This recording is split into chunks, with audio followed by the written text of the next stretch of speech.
उदयपुर महाराणा प्रताप कृषि एवं प्रौद्योगिकी विश्वविद्यालय के संघटक राजस्थान कृषि महाविद्यालय में बदलते कृषि परिदृश्य में सतत पौध संरक्षण की उन्नति विषय पर 3 दिवसीय राष्ट्रीय सम्मेलन 18 से 20 सितंबर 2025 तक आयोजित होगा। ये राष्ट्रीय सम्मेलन विश्वविद्यालय, एंटोमोलॉजिकल रिसर्च एसोसिएशन तथा crop care federation of India, नई दिल्ली के संयुक्त तत्वावधान में आयोजित किया जा रहा है।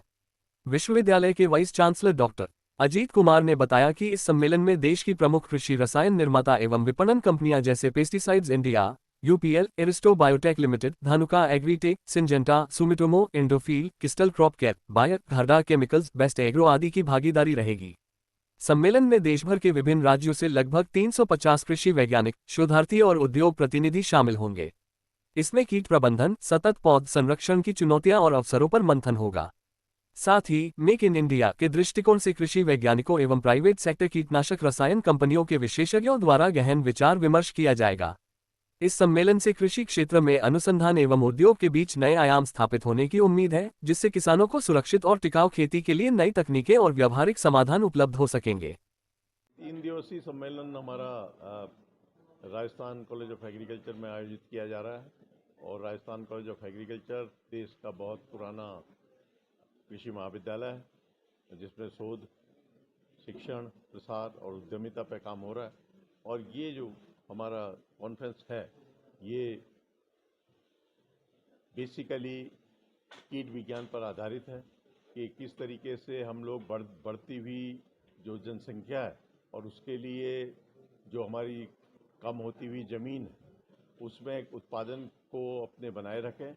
और कीटों का नियंत्रण करें और कीटनाशियों का उतना ही उपयोग करें जितना आवश्यक है और ऐसे कीटनाशियों का उपयोग करें जो कि वातावरण के प्रति अनुकूल हों, प्रतिकूल न हों, ताकि स्वास्थ्य का ध्यान रखा जा सके। और इस पे हम लोग जो विशेष हम लोगों का विचार होगा, वो एक तो जो बदलते जो मौसम है,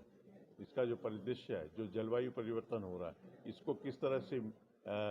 इसको इनकाउंटर किया जाए और किस तरह से नए नए जो कीट आ रहे हैं उनका नियंत्रण किया जाए और किस तरीके से जो नए हमारे अच्छे मॉलिक्यूल्स आ रहे हैं, जो इको फ्रेंडली मॉलिक्यूल्स आ रहे हैं, उनका उपयोग किया जाए और किस तरह से अनावश्यक रूप से कीटनाशियों का जो दुरुपयोग हो रहा है, जो कि हमारे मानव स्वास्थ्य के लिए और हमारे जो जीव जंतु उनके स्वास्थ्य के लिए नुकसानदायक है, उसको हम लोग कम कर सकें। कौन कौन अतिथि शामिल होंगे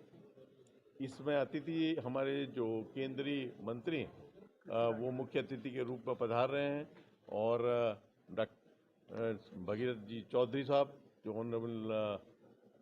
यूनियन मिनिस्टर हैं एग्रीकल्चर और फार्मर्स वेलफेयर के, और साथ में हमारे जो राजस्थान के कृषि मंत्री हैं परम आदरणीय माननीय डॉक्टर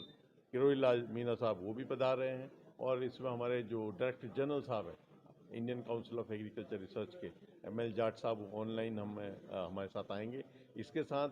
ही हमारे 4 ऐसे वैज्ञानिक, मुझे लगा कि 5 ऐसे वैज्ञानिक जो कि इस समय कुलपति के पद पर प्रतिष्ठापित हैं और जो कि एंटोमोलॉजी के हैं, वो 5